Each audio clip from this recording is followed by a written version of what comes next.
ambition, jealousy, anger, betrayal. Love is for the highest beer. There can be no trust. Without trust, there is no love. Jealousy, yes, jealousy will drive you mad.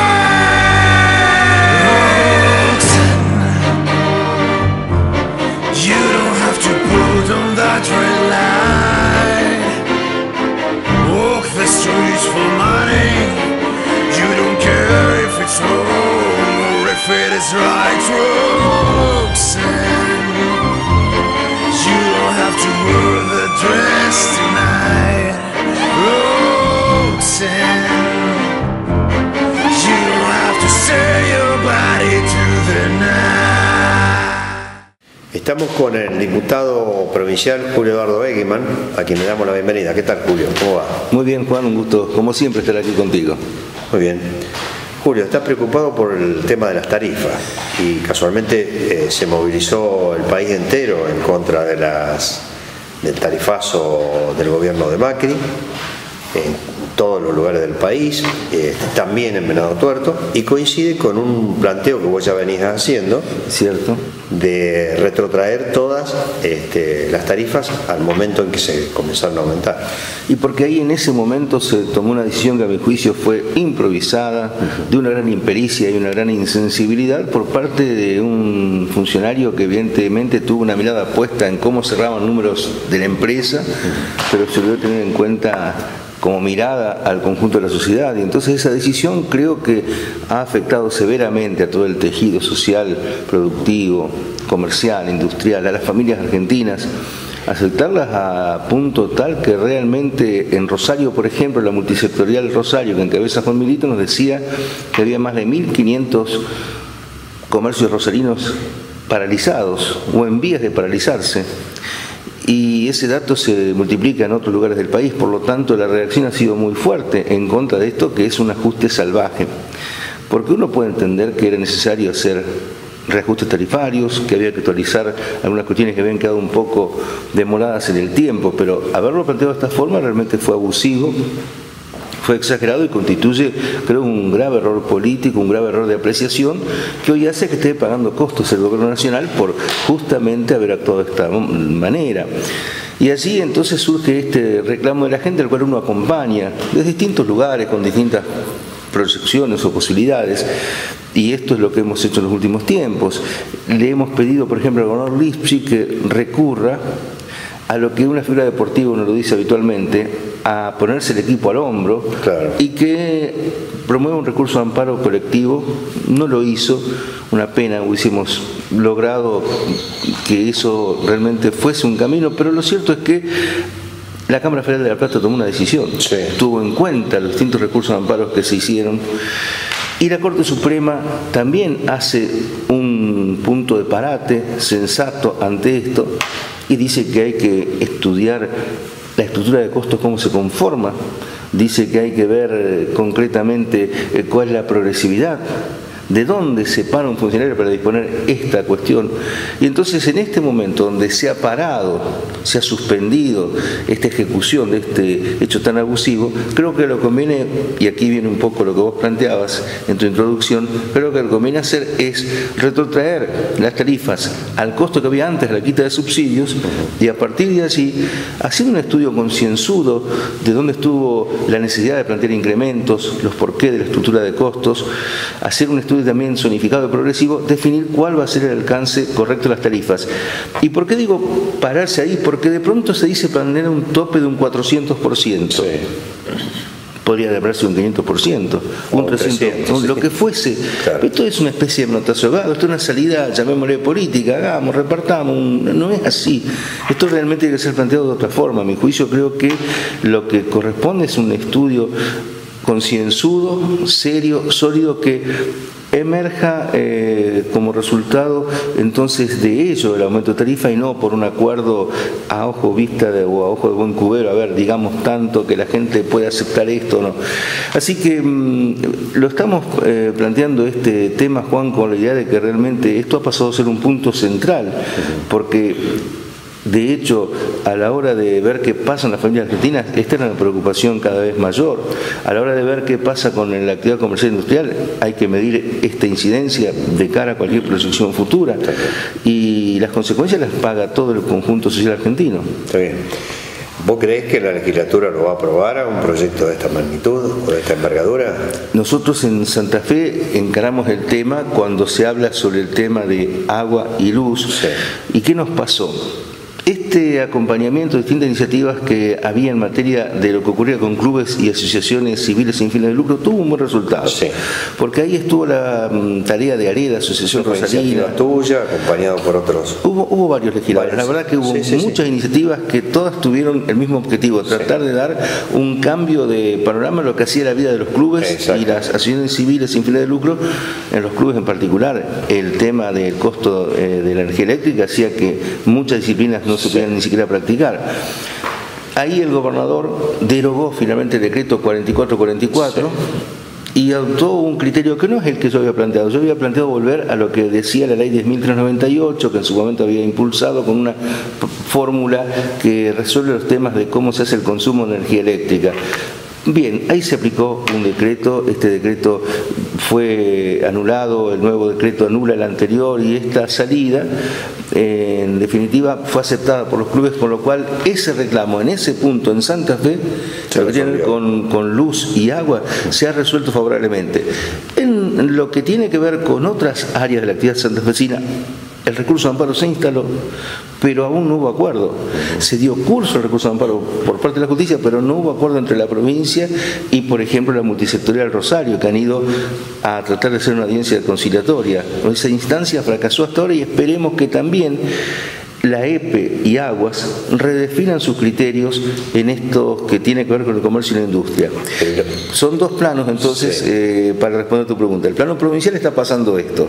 En el plano nacional, ahí es una decisión del gobierno de Macri que ojalá, teniendo un claro registro de lo que está pasando en la Argentina a través de estas expresiones tan fuertes como se dieron con ruidazos y cacerolazos y las metodologías que se dieron, sea capaz de revertir justamente este criterio. Está bien.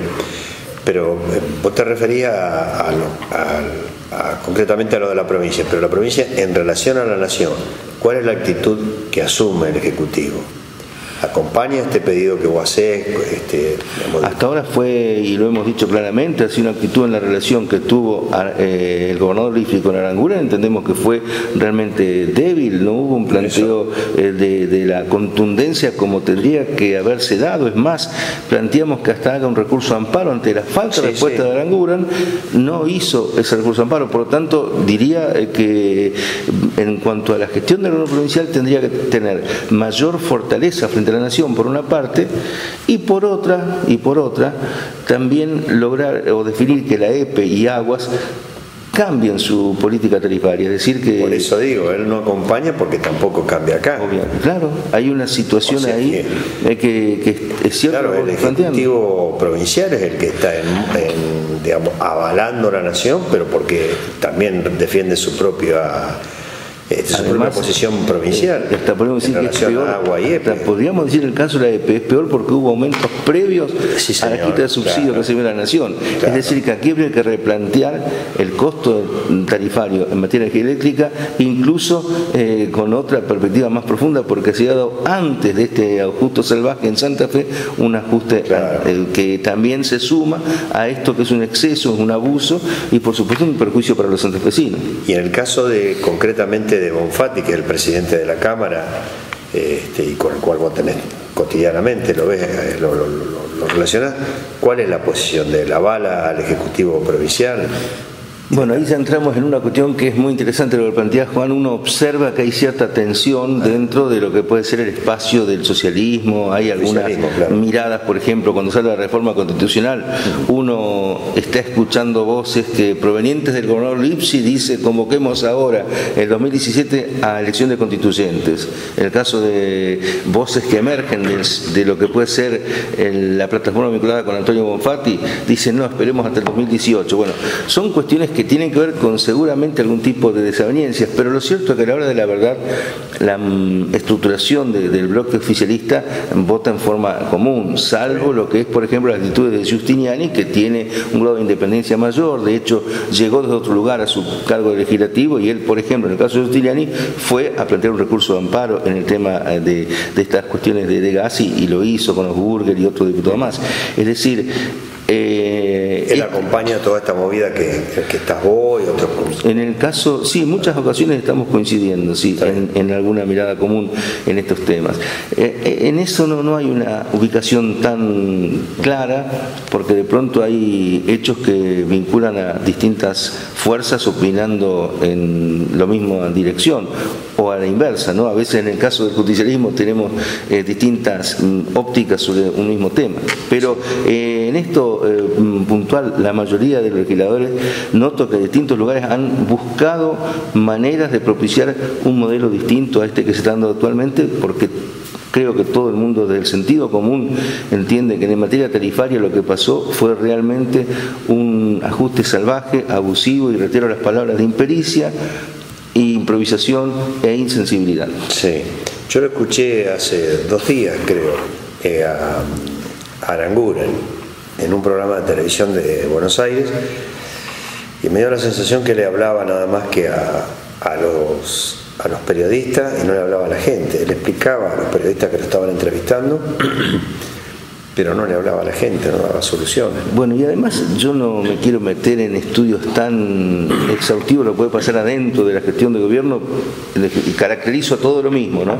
Pero digo, concretamente, si del lado de otro ministro del mismo equipo de gobierno se plantea que el objetivo era bajar la inflación, claro, lejos está esta decisión de Aranguren de contribuir a que baje la inflación. Sí, y en el caso del otro objetivo proclamado por el presidente Macri, que era achicar el déficit fiscal, la verdad que con esta caída de la actividad, como se está dando en áreas de consumo, actividades industriales, a la hora final de este achicamiento del déficit, el mismo no ha bajado para nada.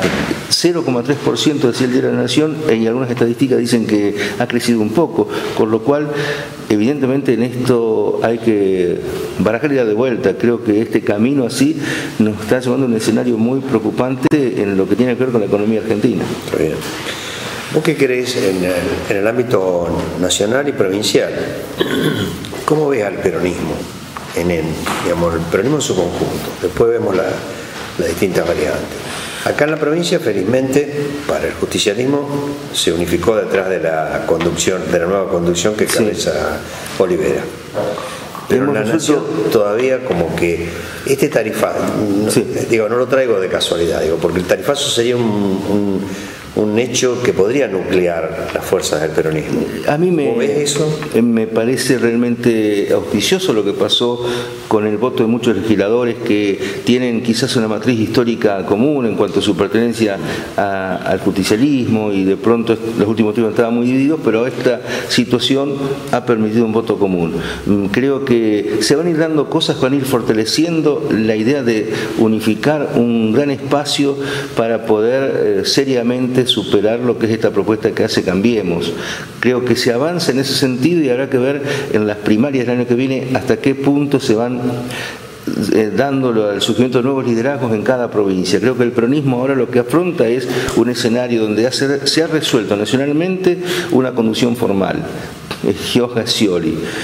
Pero habrá que ver, estar atento a lo que pase con las primarias y con las elecciones del año que viene de medio término, para que de allí van surgiendo los liderazgos que son los que van a tener que ponerse como referencias de la futura conducción nacional de cara al 2019. Yo soy optimista en todo este proceso, creo que va a ser harto positivo. Me da la impresión que tenemos, después de esta etapa que se viene, que encontrar un punto de unidad, donde haya también lugar a la diversidad de opiniones.